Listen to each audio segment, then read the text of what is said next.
Hey there, Mama, and welcome back to the Moms Overcoming Overwhelm podcast, episode 58. I'm Emily McDermott, and I am here beside you on this journey as we work together to declutter your home, head, and heart. On Tuesday, we geeked out on habits and how we can hack each part of a habit to help us stick to our routines. I've been working the most on hack number 3, remembering to celebrate when I complete a habit so it can motivate me to keep going. And in the Facebook group, we are celebrating the progress of the amazing moms who are rocking it during this week's decluttering challenge. Want to join in the fun? Head on over to tinyurl.com/moms overcoming overwhelm, and I hope to see you on the inside. Also, a quick update about the giveaway for my birthday and the 1-year anniversary of the podcast.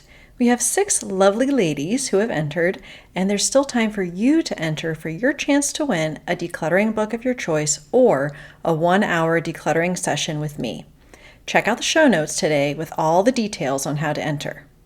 Today's guest is someone I met in the blogging space who's taught me a lot about contentment and motherhood and how simplicity can be your sanity, especially with young kids.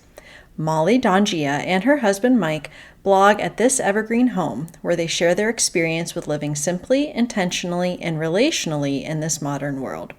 You can follow along by subscribing to their weekly newsletter, which I'll link in the show notes. Today, we are not only talking about having smoother mornings, even with 4 young kids at home, but also how to be the mom in the arena. You may be familiar with the Man in the Arena speech by Theodore Roosevelt, which I have linked in the show notes. It's about how the person who counts is not the critic, but the one who is in the arena doing the work. And doesn't that speak to motherhood? At the end of our conversation today, I mentioned to Mollie that I would like to write a Mom in the Arena speech instead. So here, as a preview to our conversation, is what I call the Mom in the Arena. It is not the critic who counts, nor the mom who berates herself for stumbling, or who looks to Instagram to see where she, the doer of all the doing, could have done it better.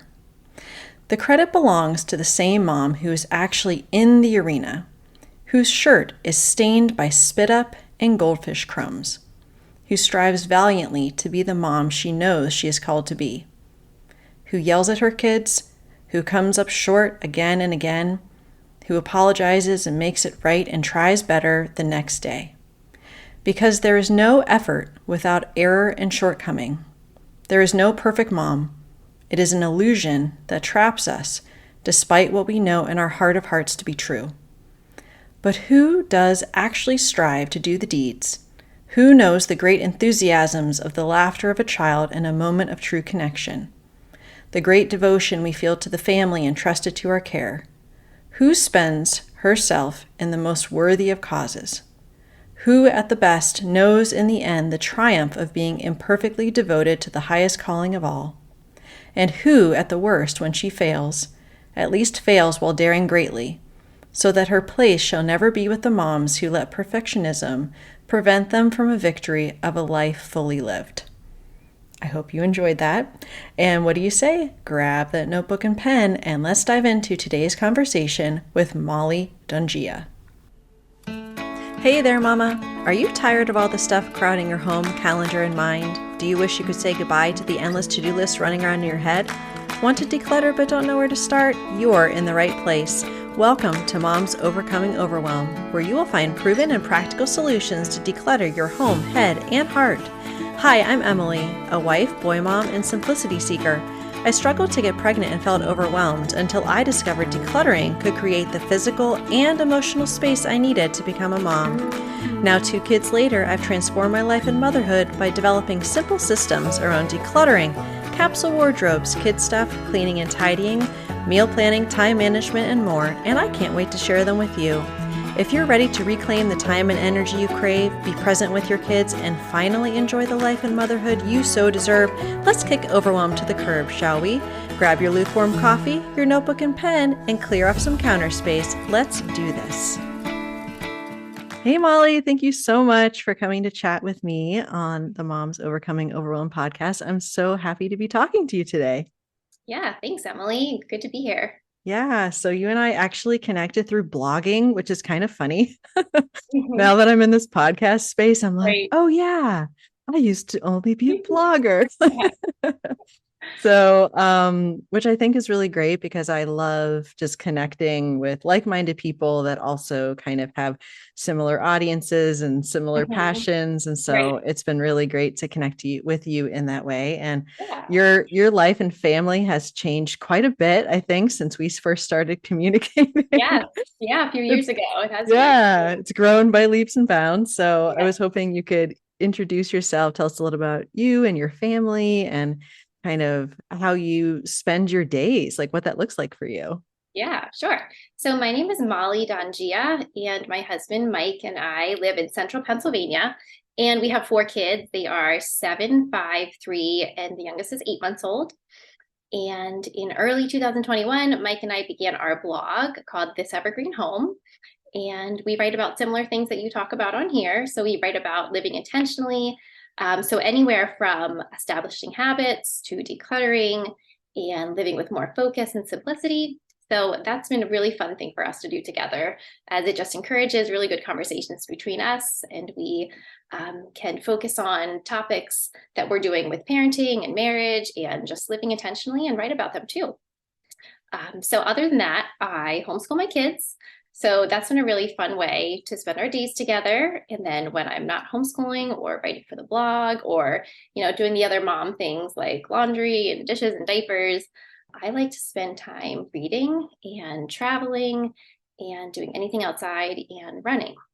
And do you not want to forget baking delicious things? Yeah, I love baking sourdough bread. Yes, I would be like drooling, like try not to drool on my phone while I'm looking at your Instagram stuff. Because oh my gosh, I'm like have like first of all, marriage goals, hashtag marriage goals, as I like to say, because I love that you're able to connect with Mike in that way. And I was just talking a little earlier, you have very different writing styles, but you're able to really speak to so many areas in this simple and intentional living space. And I think that's just a Mhm. wonderful way to connect with your husband. It's just so, fantastic. And yes, Yeah. someday I will drive out to you and you can give me your sourdough bread if that's okay. I love you.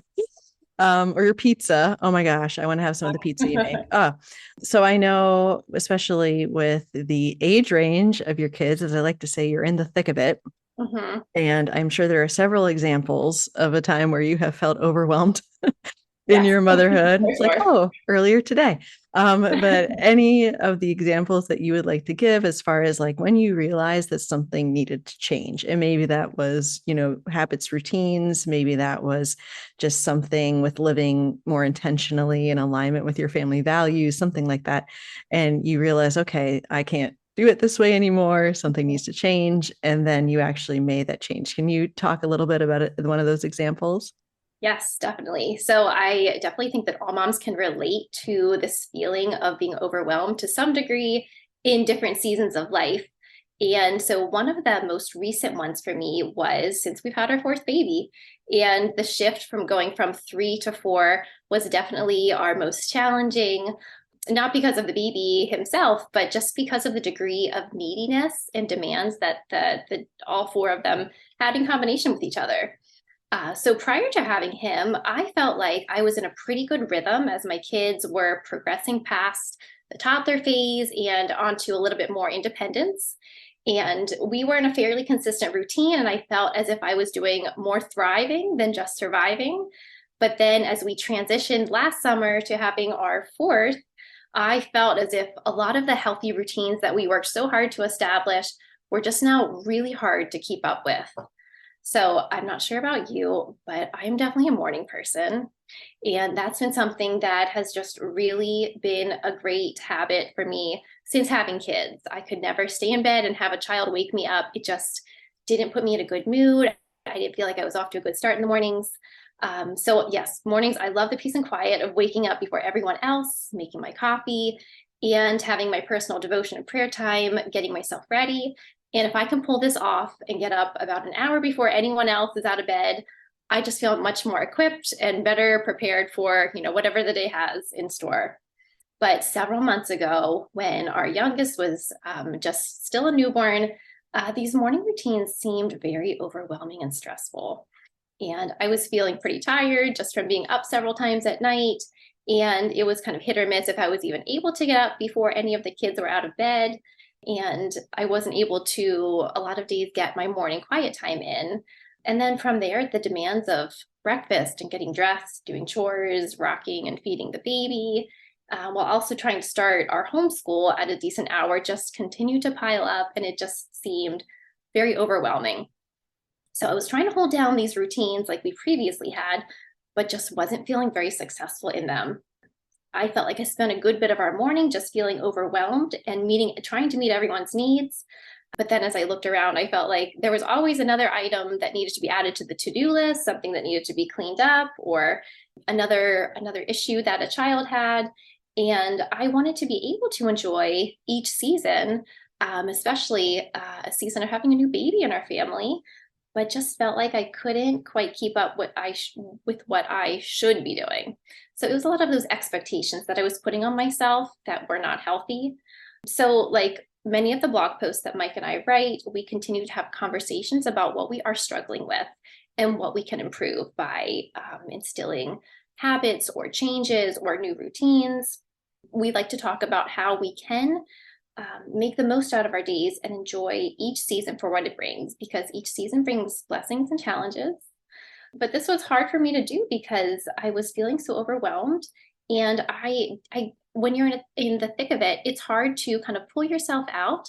So I think when we are struggling, it's always helpful to have someone who you know and trust to kind of take a peek inside your life and make helpful suggestions of what insights could be found. So from there, we worked to see what my biggest pain points were in this season, and I determined it was our morning time. You know, I had to homeschool my kids. That was a priority. I also had to take care of the baby and my other kids.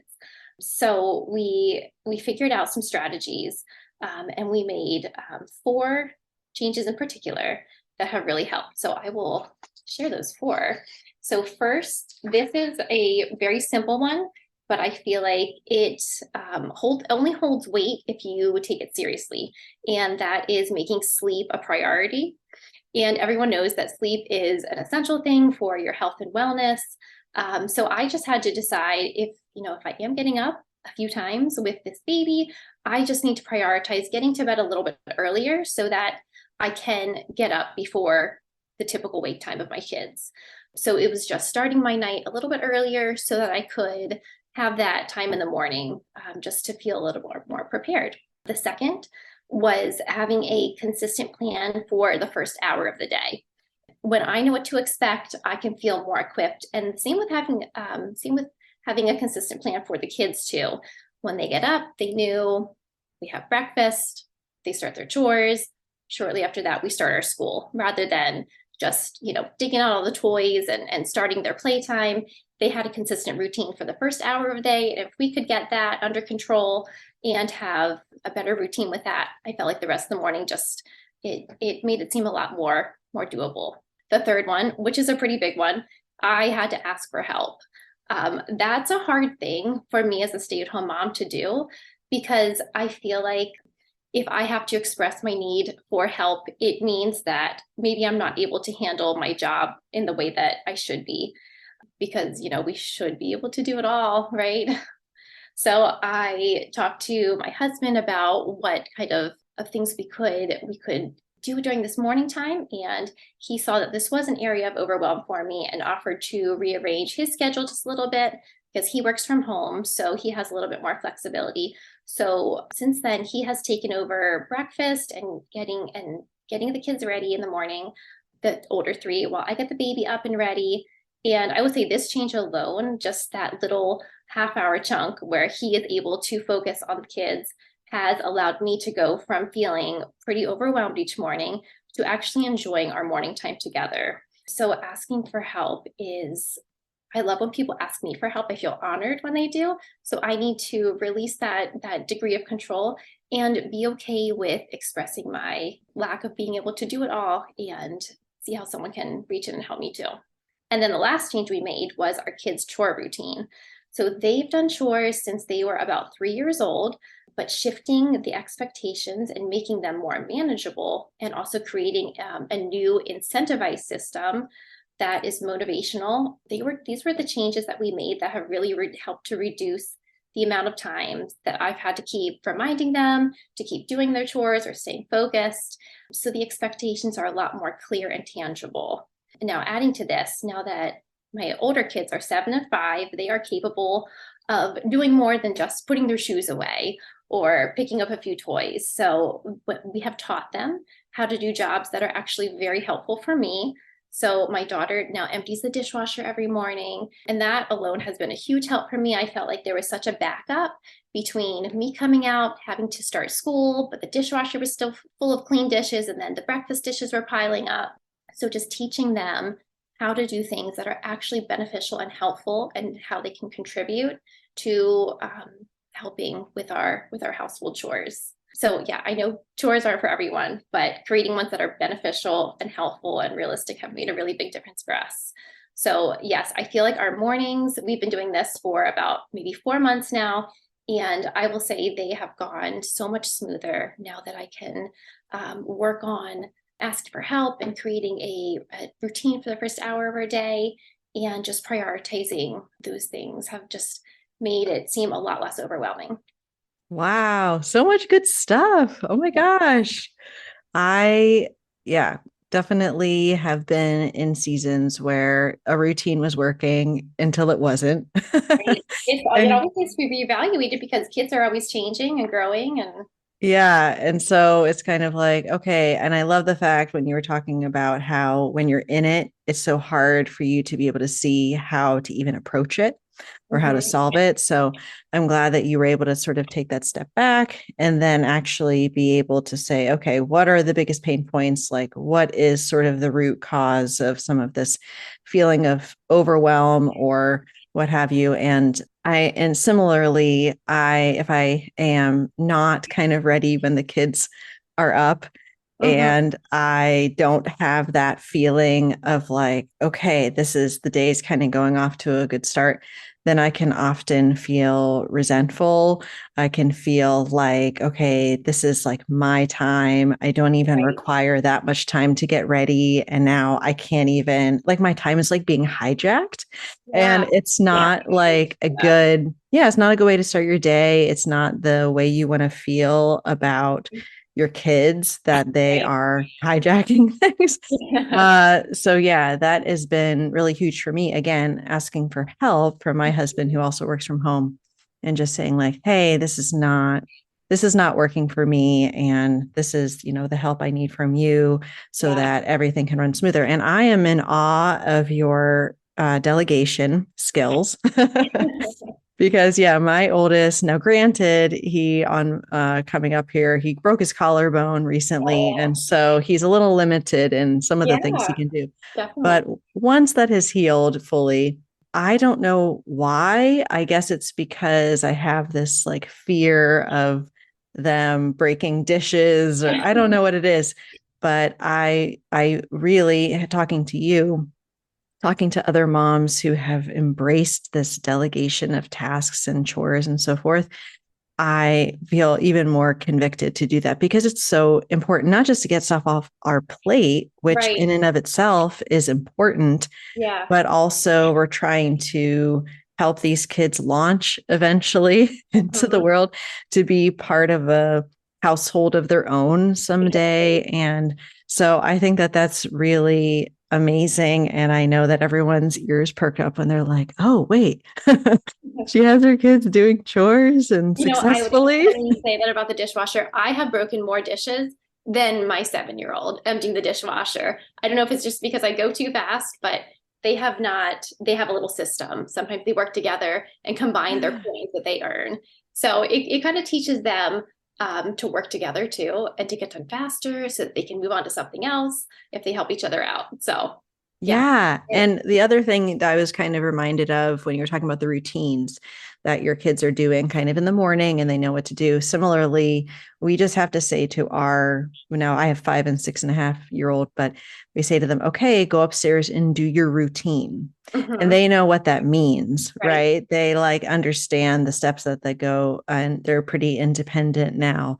And so I think that that's helpful because even at that young age, they can understand what a routine entails. And, before you play with the Legos, you have to be completing the most important things that allow us to be prepared for that day. So that's just really, I guess, affirming to hear that, and that's working for you and your family. And I guess that I'm trying to think what direction to go because there's so many ways to go from what you're talking about. But I guess in addition to what we just talked about, any kind of like simplifying strategies that have really kind of helped you with the transitions of, okay, we're getting ready, we're doing homeschool, we're doing all of the things. Is there anything else that has made it just simpler and smoother for you during the day?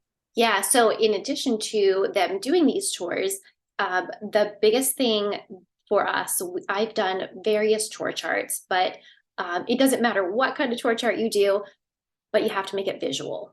Because most of my kids are non-readers right now. I just have little picture icons so that they come over, and it helps to keep them accountable, because I could say, have you done all your chores? And they could think, oh yeah, I did. But did they actually do all of them? And they have to check it off the chart. It's laminated. It's on our fridge with a whiteboard marker. They have to check it off, and they can just go through it. So it helps to keep them on track and focused, so that we're not just nagging them. We'll say, like, look at your chart. What do you have to do left? What do you have to do yet? And yeah, that keeps them moving. So yeah, after chores, we jump right into our school routine, and I do one-on-one time with each of them to do their schoolwork. And then about 10 o'clock, we meet up, we do our Bible lesson. I give them snack while we have the Bible lesson, so that they are busy munching and listening and sitting in one place. Yeah, and then from there, about 11:30, we finish up with our schoolwork. And then after that, it's, they get some free time to play. We get outside. And then the afternoon, is pretty routine too. The younger two take naps. The older two have quiet time. So yeah, we do. If you asked me any hour of the day, like, what would you be doing at 10:30 in the morning? It's pretty predictable, because by now we've gotten this routine down, because otherwise I feel like the morning could get away from us, and it wouldn't be very productive with homeschooling, which is our priority right now. And I think that I was just talking to someone about this, the idea of routine. Sometimes people get turned off to it, just thinking, oh, well, that means, like it's boring. But I will say, especially when it comes to routines that are affecting kids, they really thrive with that predictability and knowing kind of what they're doing. Like, we know what we're doing, they know what they're doing. And do you find that you've kind of found, I didn't prep you for this, so but have you found more freedom in sort of like being able to, enjoy motherhood? I mean, it's not easy ever, but we want to be able to enjoy it and not resent it. Do you feel like these routines have given you the freedom to really be able to, in some of these moments where you're like, okay, time to do the dishwasher again, and okay, now it's time to make the snacks again, and it is kind of like doing similar things day to day, that you've been able to find joy, even though it's been very routine? Can you talk about that? Yeah, that's a good question. So yeah, when you think about routines, you might think of like, oh, it's very robotic. It's very like set and planned, and every day looks the same. But as our the different times that we do things, yes, they look the same, but every day is still different, because I try to mix it up with different snacks, or different parks, or different playgrounds that we go to. Sometimes we go hiking instead of going to a playground. So yeah, it's not all predictable, but I try to mix it up so that we are still enjoying our days together. And it's not the exact same every day, but we know that we will have time together. We will get time outside. We'll get some school time. We'll get family time. So all of those are consistent. And I think those are the building blocks of my children's lives. And keeping those the same and consistent just gives them a security and safety, And then from there, we just get to mix it up by instilling different adventures into our day, where we know that, the time from like 10:30 to 12:30, we get to do something fun after we're done with our book work. So yeah, I think having a schedule is a great plan for any parent, whether you're homeschooling or not, just to ease up on the chaos that can happen when you have kids at home. But yeah, from there, just keeping it fun by having new experiences and just shared experiences together. Yeah. And I think, like you said, you could know, okay, this is the time of the day we're usually spending outside. And it can be so many different places. And then just being able to explore. So you're able to kind of have that novelty, even Right. though it's sort of a similar activity. And, for the moms who are listening, most of whom are overwhelmed, which is why they're listening. And they're like, I am just tired all the time and just exhausted. And it's so hard to find kind of the light and the joy in all of this when it just kind of feels really, heavy, or the mundane things that we just are like, I can't look at another pile of laundry again in my whole life. And you are, like, again, like I've said, you're in the thick of it, and you're going to be with the 8-month-old, you're going to be in the thick of it for a while. Right. So how have you been able to kind of shift your mindset in those moments to be able to find some of that, rediscovering some of the joy in motherhood? Because I'm sure it's not unicorns and rainbows all the time, Oh, unless you're like a unicorn yourself. definitely not. Yeah, that's another good question. And I have thought about that a lot since I had my first child about 7 years ago, and haven't always done the best job with enjoying each season for what it is. Because there's always messes to clean up and laundry to do, and sometimes it does seem day after day like I have to do this again and again and again. But a quote that I heard many years ago, and I think I've included it in some blog posts and just have thought about it often, was from Theodore Roosevelt in The Man in the Arena. You probably heard it. And I think it's just such a beautiful description of the struggle of motherhood. So I did write it down here. He says, "It is not the critic who counts, not the man who points out how the strong man stumbles or where the doer of deeds could have done them better. The credit belongs to the man who is actually in the arena, whose face is marred by dust and sweat and blood, who strives valiantly, who errs, who comes short again and again, because there is no effort without error and shortcoming." And I think why that has resonated with me so much is because I feel like we as mothers are this man in the arena.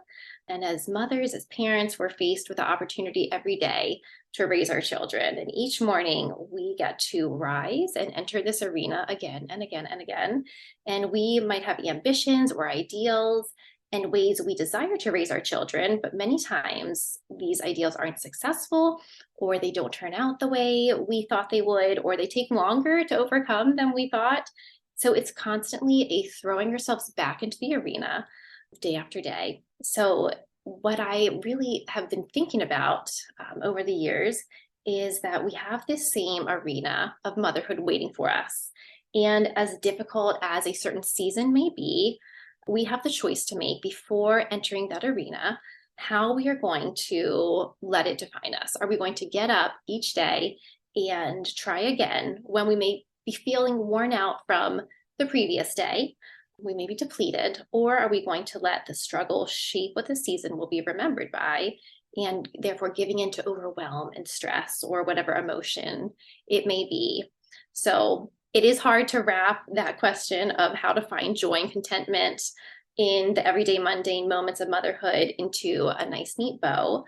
But I would say that allowing yourselves to start fresh each day without holding on to resentment or unrealistic expectations is always a good way to start. Yeah, you have inspired me. I am going to write something called The Mom in the Arena. And instead Yeah. of dirt and sweat and blood, it's going to be like spit up and Oh, I goldfish would love to hear your crumbs and poem. something. Yeah. So stay Good. tuned. Stay tuned. I'm going to That'd be write great. that. And I'm sure that all the moms will be like, oh, yeah, that's it. And that's Yeah. true. Yeah, we have to make that choice. And all the more reason if you're able to, even if it's like a 5-10 minute before the kids get up, that is your like getting your game Getting yourself face on, ready. right? To like go into that arena and to do it the way that you want to, the way that you want to be showing up, as a mom. And that's always our hope, that we can show up for our families the way that we want to, and having, like you said, more realistic expectations about what that looks like. So Yes. yes. Okay. Mom in the arena coming soon. Oh, I love Okay, well, I'm just floored. We just like got through so much good stuff together, it. and I just really appreciate your time and Sure. also your wisdom. And I was hoping you could share just how listeners can connect with you and about the blog and newsletter and all the things. So tell us all the things. Yeah. Yes. So my husband and I post a new blog post each week. We are at thisevergreenhome.com. So you can find us there. We both write for it, so we're pretty active. You can find me on Instagram as well. I'm more active in different seasons of life, but it's kind of more of a behind the scenes peek of our life on Instagram. Yeah. And that is at This Evergreen Home on Instagram as well. Wonderful. And I'll link to all that, of course, in the show notes. So thank you so much, Mollie. It's been really a pleasure speaking to you. And I wish you all the best as you go into the arena every day, Thank as you. will I. Thank you. You too. It's great chatting with you. If you like today's podcast, here's what you can do. Just take 30 seconds to leave me a review. I know you're a busy mama. You're overwhelmed, in fact, but 30 seconds of your day makes such an impact. I'll be blessed by your words. They'll definitely make my day. And who knows, you might be entered for this month's giveaway. In Apple Podcasts, scroll down to write a review. Thanks so much for your time. I'm so grateful for you.